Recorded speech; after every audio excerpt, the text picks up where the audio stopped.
আমরা চাই কক্সবাজার জেলার প্রত্যেকটা মা বোন যেন সেই সঠিক পথ খুঁজে পায়। সেজন্য এই ইসলামিয়া মহিলা মাদ্রাসার শিক্ষা কার্যক্রমকে সেজন্য আমরা বাস্তবায়ন করতে চাই, যেন গোটা কক্সবাজার জেলার সকল মহিলার মধ্যে সে আদর্শিক চেতনার সৃষ্টি হয় এবং আমাদের মেয়েরা যাতে সর্বোচ্চ সুযোগ সুবিধা লাভ করে দেশ এবং জাতির কল্যাণে তারা ভূমিকা লাভ করতে পারে। আসসালামু আলা আশরাফিল আম্বিয়া ওয়াল মুরসালিন ওয়া আলা আলিহি ওয়া আসহাবিহি আজমাইন। কক্সবাজার জেলার ঐতিহ্যবাহী কক্সবাজার ইসলামিয়া মহিলা কামিল মাদ্রাসার দাখিল পরীক্ষায় উত্তীর্ণ কৃতী ছাত্রীদের সম্বর্ধনা ও শুকরানা অনুষ্ঠানের সম্মানিত সভাপতি, অত্র মাদ্রাসার ভারপ্রাপ্ত অধ্যক্ষ জনাব মাওলানা ফরিদুল আলম, অত্র মাদ্রাসার সাবেক শিক্ষক, বাংলাদেশ আদর্শ শিক্ষক ফেডারেশন কক্সবাজার জেলার সম্মানিত সভাপতি, বিশিষ্ট শিক্ষাবিদ, রাজনীতিবিদ অধ্যাপক আবু তাহের চৌধুরী, বিশেষ অতিথি হিসাবে কক্সবাজারের আশপাশের বিভিন্ন শিক্ষা প্রতিষ্ঠানের সম্মানিত সুপার বৃন্দ, অত্র মাদ্রাসার শিক্ষকবৃন্দ, অভিভাবকবৃন্দ এবং আমার প্রাণপ্রিয় ছাত্রীরা, সুধীমণ্ডলী, সাংবাদিকবৃন্দ, আসসালামু আলাইকুম ওয়া রাহমাতুল্লাহি ওয়া বারাকাতুহু। আল্লাহ তাআলার দরবারে শুকরিয়া জানাচ্ছি। আল্লাহ তাআলা আজকে আমাদেরকে শুরু থেকেই সকলের বক্তব্যগুলোই মনোযোগ দিয়ে শুনছিলাম এবং খুবই ভালো লেগেছে যে আমরা শিক্ষার ক্ষেত্রে, অত্র প্রতিষ্ঠানের ক্ষেত্রে, সার্বিক মাদ্রাসা শিক্ষার উন্নয়নের ক্ষেত্রে আমরা সবাই চিন্তা করতেছি, সবার মনেই সেই চেতনা সৃষ্টি হয়েছে।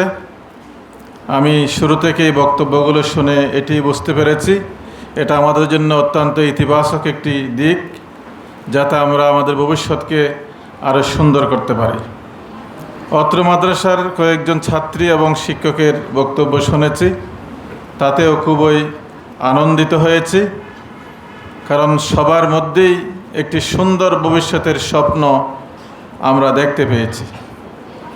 সম্মানিত উপস্থিতি, প্রথমে আমি যারা দাখিল পরীক্ষায় উত্তীর্ণ হয়েছে, প্লাস পেয়েছে অথবা প্লাস না পেলেও তারা কৃতিত্বের সাথে উত্তীর্ণ হয়েছে, সবাইকে এই প্রতিষ্ঠানের গভর্নিং বডির সভাপতি হিসাবে আন্তরিকভাবে অভিনন্দন জানাচ্ছি, সাদর সম্ভাষণ জানাচ্ছি এবং তাদের উজ্জ্বল ভবিষ্যৎ কামনা করতেছি। প্রতিষ্ঠানের প্রধানগণ এখানে উপস্থিত আছেন। বিশেষ করে দাখিল পরীক্ষার পরে আলিম ক্লাসে ভর্তি হওয়ার একটা বিষয় আছে, প্রায় সকলের বক্তব্যেই আমি সেটা শুনতে পেয়েছি, বুঝতে পেরেছি। আমি অতটুকুই শুধু বলবো, দীর্ঘ প্রায় 15-17 বছর পর্যন্ত আমরা গোটা বাংলাদেশ পথ হারিয়েছিল, আপনারা জানেন। তার প্রভাব বাংলাদেশের প্রত্যেকটি জায়গাতে পড়েছে, শিক্ষার প্রতিষ্ঠানেও তার প্রভাব পড়েছে। বিশেষ করে ইসলামী শিক্ষাকে সংকুচিত করার জন্য নানামুখী ষড়যন্ত্র বাস্তবায়ন করার চেষ্টা করা হয়েছে। একটি এলোমেলো জগা খিচুড়ি এ ধরনের একটি ব্যবস্থায় আমরা চলে গিয়েছিলাম। আল্লাহ তাআলার মেহেরবানি, আমাদের ছাত্রদের ত্যাগ এবং কুরবানির বিনিময়ে আল্লাহ তাআলা আমাদেরকে সেখান থেকে মুক্তি দিয়েছেন। সুতরাং স্বাভাবিকভাবেই দেশের সার্বিক পরিস্থিতির কারণে সবাই যেমন পথ হারিয়েছিল, খুঁচট খেয়েছিল, এই প্রতিষ্ঠানও সেই পরিস্থিতির শিকার হয়েছিল। সেখান থেকে আমরা মুক্ত হয়েছি। আমি এই মাদ্রাসার গভর্নিং বডির সভাপতি মনোনীত হওয়ার পরে ইতিমধ্যেই 2-3টা মিটিং আমরা করেছি। আপনাদেরকে আশ্বস্ত করতে চাই, ইনশাআল্লাহ আমাদের মুরব্বীগণ, বিশেষ করে মরহুম অ্যাডভোকেট সালামতুল্লাহ, মরহুম ফজল কোম্পানি এবং কক্সবাজার জেলার সাবেক জেলা আমির,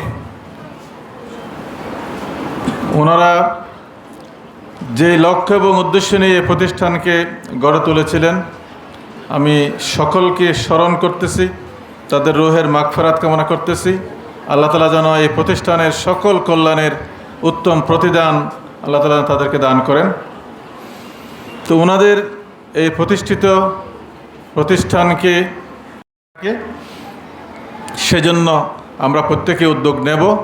আরেকজন ভাই ট্রেনিংয়ের কথা বলেছেন, এটাও গুরুত্বপূর্ণ এবং সরকারিভাবেও ট্রেনিংয়ের ব্যবস্থা আছে। আপনারা জানেন বিএমটিটিআই, যেটা গাজীপুরে আছে, একমাত্র মাদ্রাসা শিক্ষকদের ট্রেনিং ইনস্টিটিউট। সেই বিএমটিটিআইয়ের যিনি প্রিন্সিপাল আছেন তিনি আমার ক্লাসমেট, রঙ্গিখালী মাদ্রাসার ছাত্র, উকিয়ার কৃতি সন্তান, অধ্যক্ষ মাহমুদুল হক ভাই। তিনি আমাদের এলাকারই সন্তান, আমার ক্লাসমেট। বললাম যে ইনশাআল্লাহ এই প্রতিষ্ঠানের শিক্ষকদের ট্রেনিংয়ের জন্য বা আমাদের অন্যান্য প্রতিষ্ঠানের যারা আছেন, আপনাদেরও যাদের ট্রেনিংয়ের প্রয়োজন হয়, ইনশাআল্লাহ আমরা ওনার সাথে যোগাযোগ করে অন্যান্য জায়গার চেয়ে আমরা বেশি সুযোগ ইনশাআল্লাহ আমরা লাভ করতে পারবো। এর বাইরেও আমরা চেষ্টা করব যে, কারণ এটা তো একটা প্রতিষ্ঠান, সেখানে তো সবার ট্রেনিং নেওয়ার সুযোগ নাই।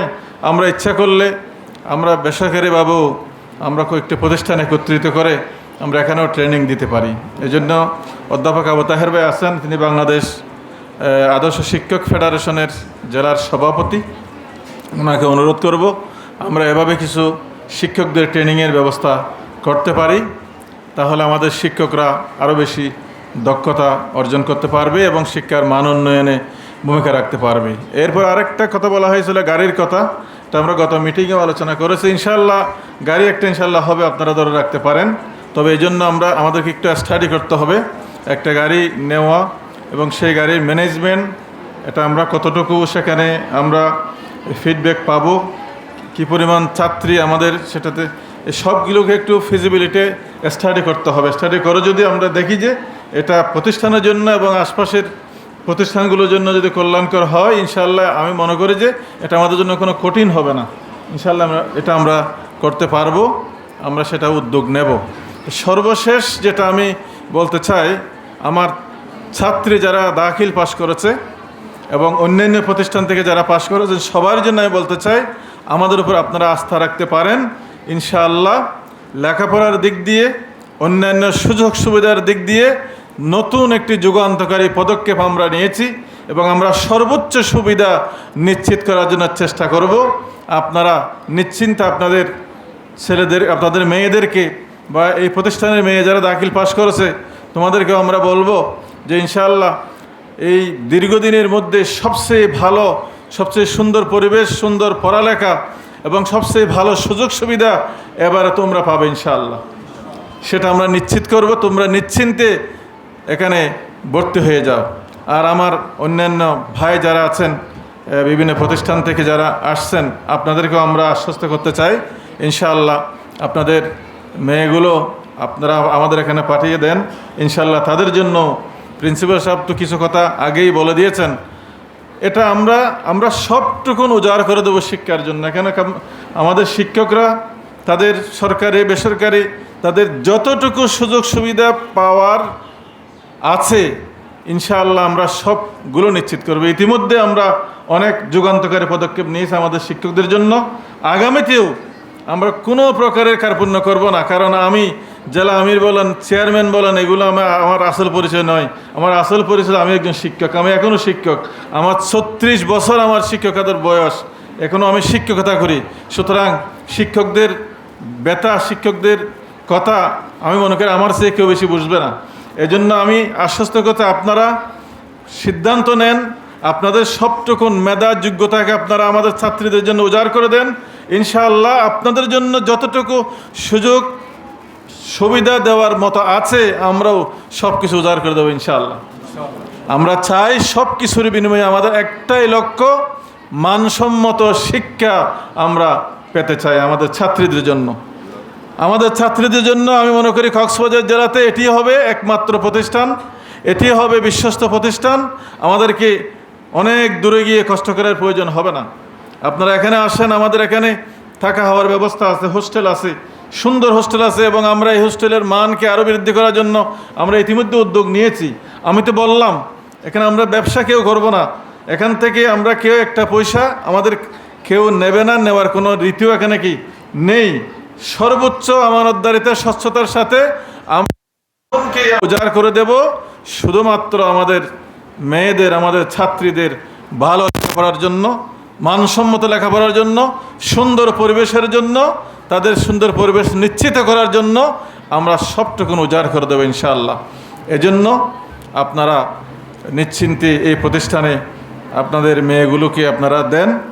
আমরাও আমাদের লেভেল থেকে সব জায়গাতে আমরা বলবো ইনশাআল্লাহ। কক্সবাজার জেলার মধ্যে এটি উম্মুল মাদারিস, অনেকে বলেছেন, সত্যিই উম্মুল মাদারিস হিসাবে আমরা এটাকে প্রতিষ্ঠিত করব। সবাই যাতে কক্সবাজার ইসলামিয়া মহিলা কামিল মাদ্রাসার উপরে আস্থা রাখতে পারে, নিশ্চিন্ত তাদের মেয়েদেরকে এখানে দিতে পারে, সেই পরিবেশ ইনশাআল্লাহ আমরা সৃষ্টি করব।